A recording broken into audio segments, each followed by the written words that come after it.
Kentucky Wesleyan leading USI 31-29. Start of the second half in just a few moments. Randall Parmley, our third member of the team, down on the floor. Randall, what do the Eagles got to do here in the second half? Well, two things I think you have to really look for to be key here in the second half, Mark. They shot only 28% in the first half, so I would expect them to go along with that, get Mohamed Tumba off early and often. 28% shooting, you get a lot of down low baskets, that'll help that. Tumba, 2 points and 2 rebounds. Those two things have to improve here in the second half.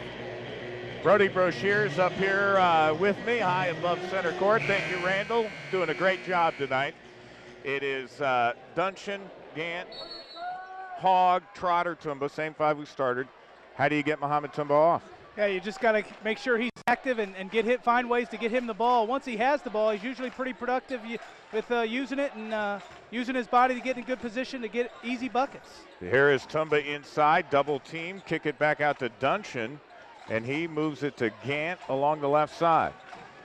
Kentucky Wesleyan electing to double team. There's Hogg exploding down the lane, and he gets it to go. So Brandon Hogg with his first 2 points. Nice to see him get back on track. He had those 2 early fouls, and he does such a good job of getting through the lane and did a nice job of finding small space and put that bucket in. Williams nearly lost it, gets it to Owsley. Here is Quan Waller, and oh man, little nickel dimer. And that is his third, and he looked over to Rodney Watson, and Brandon said, I got to know it. They're calling the tight whistles. Eagles had 13 fouls called on them in the first half. Kentucky Wesleyan had 8. Going to have to really be careful now, and that's not what you want to see in terms of the refereeing. You get a good idea of what it's going to be like the rest of the half. And Tumba just picked up his third. Nope, they got Nick. Nope, Duncan. So that's a break. A little bit of a break there for the Eagles as Duncan picks up his third foul. And yeah, Taylor Wishmeyer was already off the bench. Chris Williams is going to shoot free throws.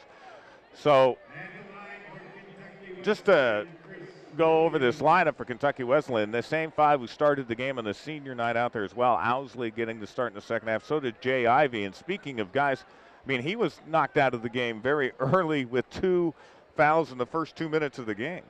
Yeah, and I misspoke. That was Duncan's second foul, but the Eagles doing a great job of racking up those fouls here and 2 quick ones early in the second half.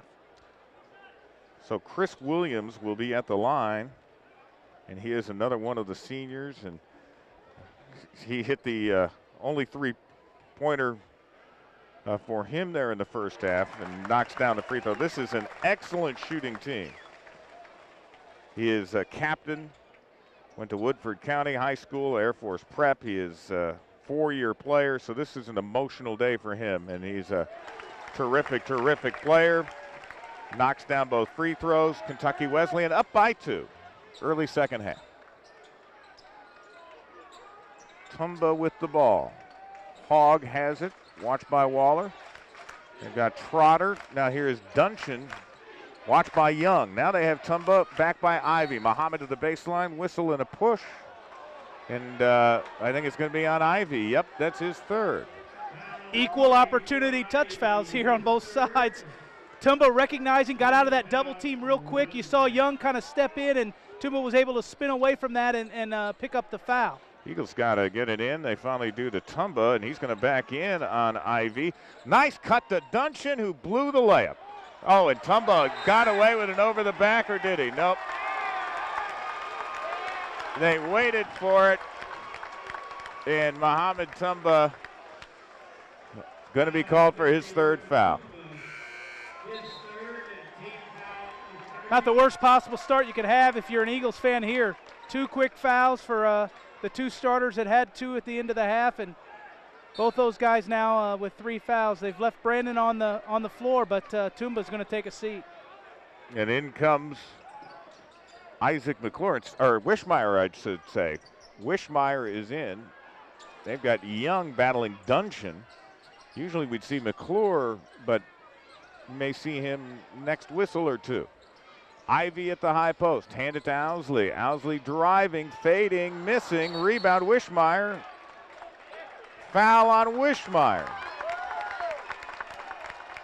Oh my.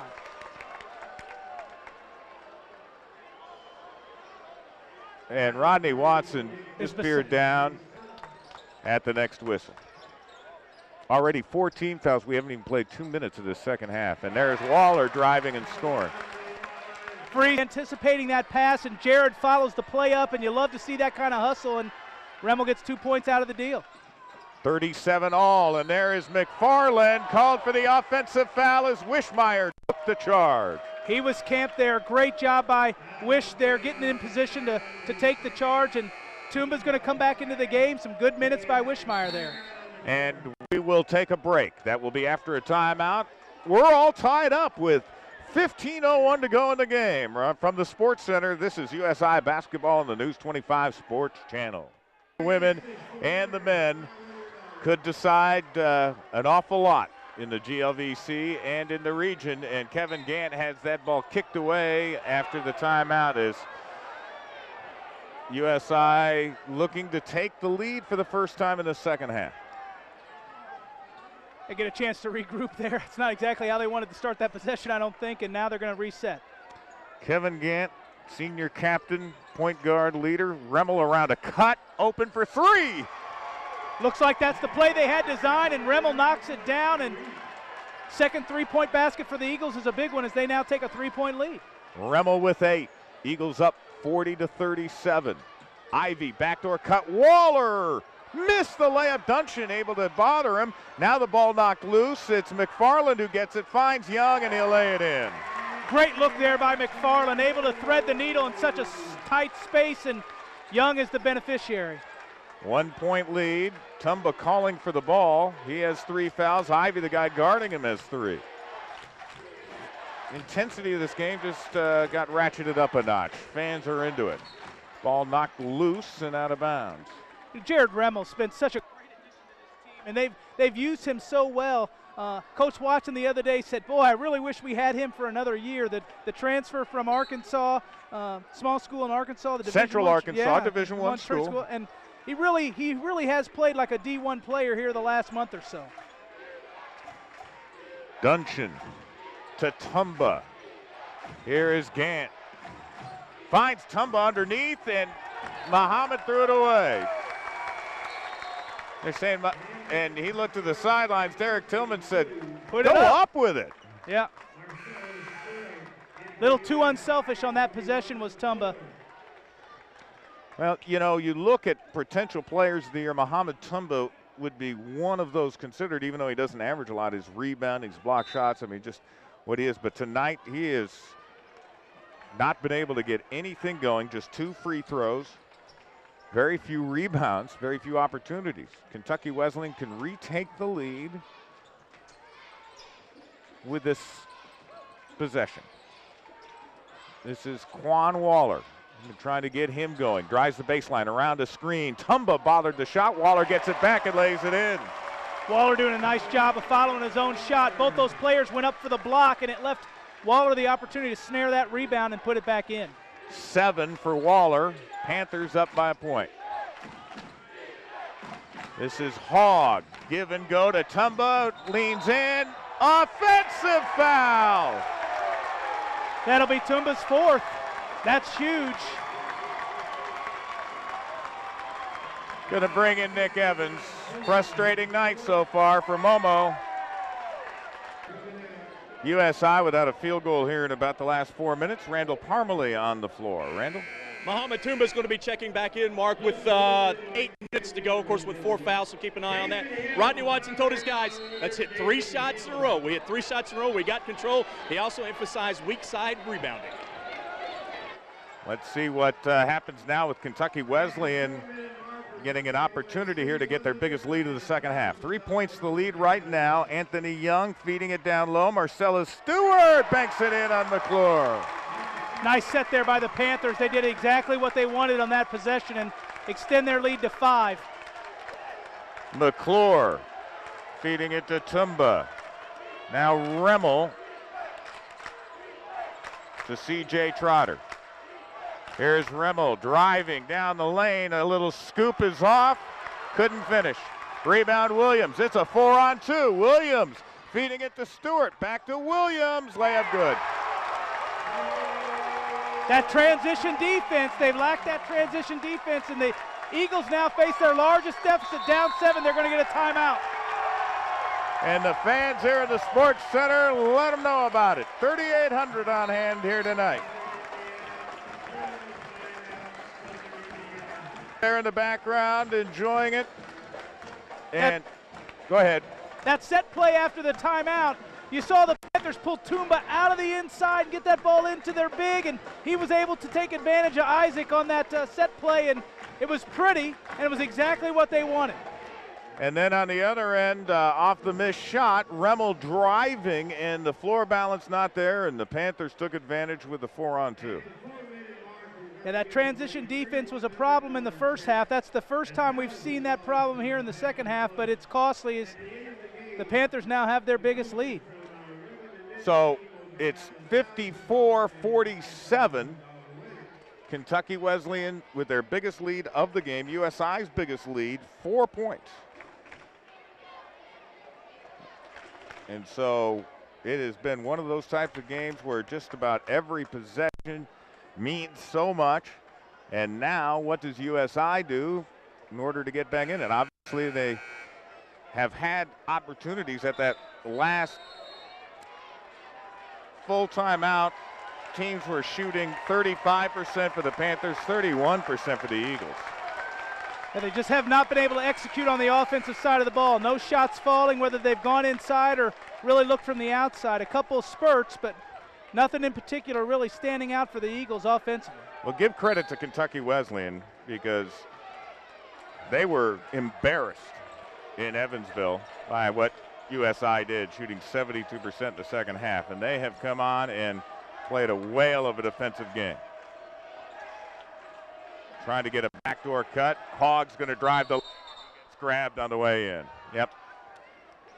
Surprised USI doesn't do that a little bit more, but then Brandon Hogg's been out of the game with foul trouble. He was the one who really got things rolling for USI in Evansville.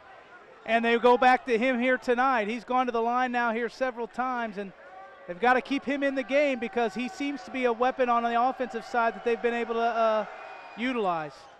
Hogg hits the first of the 2 free throw. Randall, what you got?